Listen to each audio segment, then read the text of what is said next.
ನನಗೂ ಸ್ವತಃ ನಮ್ಮ ತಾಯಿಯವರೇ ನೋಡಪ್ಪ ಹುಷಾರಾಗಿ ಮಾಡುವ, ಅವರು ಭಾಳ ಉಗ್ರ ದೇವರವರು ಅನ್ನೋ ಥರದಲ್ಲಿ ಹೇಳಿದರು. ಅಷ್ಟು ನಂಬಿಕೆ ಇದೆ ನಮ್ಮ ಭಾಗದಲ್ಲಿ. ಆ ಥರದಲ್ಲಿ ಬದುಕಿದಂಥ ತತ್ವಜ್ಞಾನಿ ಅವರು. ಆ್ಯಕ್ಚುಲಿ ಬಗಳಮುಖಿಯಾದ ಒಂದು ಪರಂಪರೆ ಇದೆ ನಮ್ಮಲ್ಲಿ. ಅದನ್ನು ಕರ್ನಾಟಕದಲ್ಲಿ ಚಿದಾನಂದ ಅವರು ಕೂತರು ಅಂತೇಳಿ ರಾಯಚೂರು ಹತ್ರ ಒಂದು ಹಳ್ಳಿಗೆ ಶುರು ಮಾಡ್ತಾರೆ. ಅವ್ರ ಭಕ್ತರಾಗಿ ಅವ್ರ ಜೊತೆಗೆ ಸೇರಿ ಇವರು ಅಧ್ಯಯನ ಮಾಡಿ ಆದಮೇಲೆ ಹೊರಡ್ತಾರೆ. ಆ ಥರದ್ದೊಂದು ಪರಂಪರೆ. ಅದರ ಮುಂದುವರಿದ ಭಾಗವಾಗಿ ಅವರು ಕಲ್ಯಾಣದಲ್ಲಿ ಕಟ್ಟಲಿಕ್ಕೆ ಪ್ರಯತ್ನ ಮಾಡಿದಂಥದ್ದನ್ನು ಆ್ಯಕ್ಚುಲಿ ಕಟ್ಟಲಿಕ್ಕೆ ಟ್ರೈ ಮಾಡಿದವರು ಈ 4 ಜನ ಶರಣರು ಅಂಥೇಳಿ ಒಂದು ನಮ್ಮೆಲ್ಲರ ನಂಬಿಕೆ.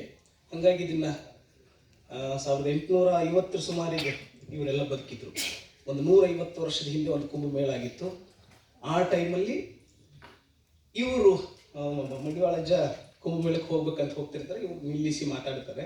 ಅಂಥದ್ದೊಂದು ಸಣ್ಣ ಸಂಗತಿ ನಮಗೆ ಗೊತ್ತಾದ ಮೇಲೆ ಅದನ್ನ ಇಟ್ಕೊಂಡು ನಾವು ಇವತ್ತಿನ ಇದಕ್ಕೆ ಹೆಂಗೆ ಒಳಗೊಳ್ಳೋಣ ಅಂತ ಪ್ರಯತ್ನ ಮಾಡಿದ್ದು ಬಿಟ್ಟರೆ, ಅದು ಅವರೊಳಗೆ ಅವ್ರು ಏನು ಬದುಕಿದಾರೋ ಅದನ್ನೇ ಟ್ರೈ ಮಾಡಿದ್ದು. ಅದನ್ನು ಬಿಟ್ಟರೆ ಇವತ್ತಿನ ಯಾವ ರಾಜಕಾರಣವನ್ನು ಇದರೊಳಗೆ ಸೇರ್ಸಕ್ಕೆ ನೋಡಿಲ್ಲ. ಇದು ನಮ್ಮ ಸ್ಪಷ್ಟನೆ.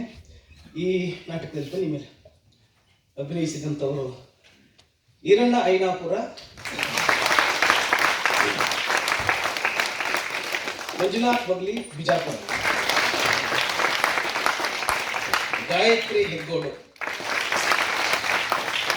ಅವರು ಫಕೀರಪ್ಪ ಕೋರಿ ಮುಗುದ, ವೀರೇಶ್ ಹಿರೇಮಠ ಹುಬ್ಬಳ್ಳಿ, ನಾನು ಮಹದೇವ ಹೊಳಪ ಧಾರವಾಡ.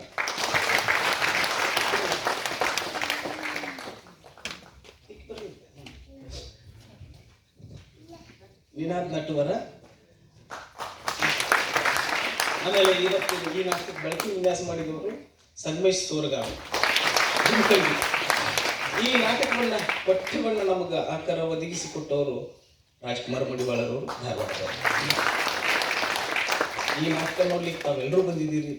ನಾವು ಆಟ ಮಾಟ ತಂಡದವರು ತಮಗೆಲ್ಲರಿಗೂ ಆಭಾರಿಯಾಗಿದ್ದೇವೆ. ವಿಶೇಷವಾಗಿ ನಾಟಕ ಅಕಾಡೆಮಿ ಅಧ್ಯಕ್ಷರು ನಾಗರಾಜ ಮೂರ್ತಿ ಸರ್ ಬಂದಿದ್ದಾರೆ. ಅವರೇ ಇದನ್ನು ಆರ್ಗನೈಸ್ ಮಾಡಿದ್ದಾರೆ. ಹಾಗಾಗಿ ಅಕಾಡೆಮಿಗೆ ನಾವು ಆಭಾರಿಯಾಗಿದ್ದೇವೆ. ಮತ್ತು ಅಕಾಡೆಮಿಯ ಸದಸ್ಯರು ಎಲ್ಲ ಇದ್ದೀರಿ, ತಾವೆಲ್ಲ ಇದ್ದೀರಿ. ತಮಗೆಲ್ಲರಿಗೂ ನಾವು ಆಟ ಮಾಟ ತಂಡದವರು ಆಭಾರಿಯಾಗಿದ್ದೇವೆ.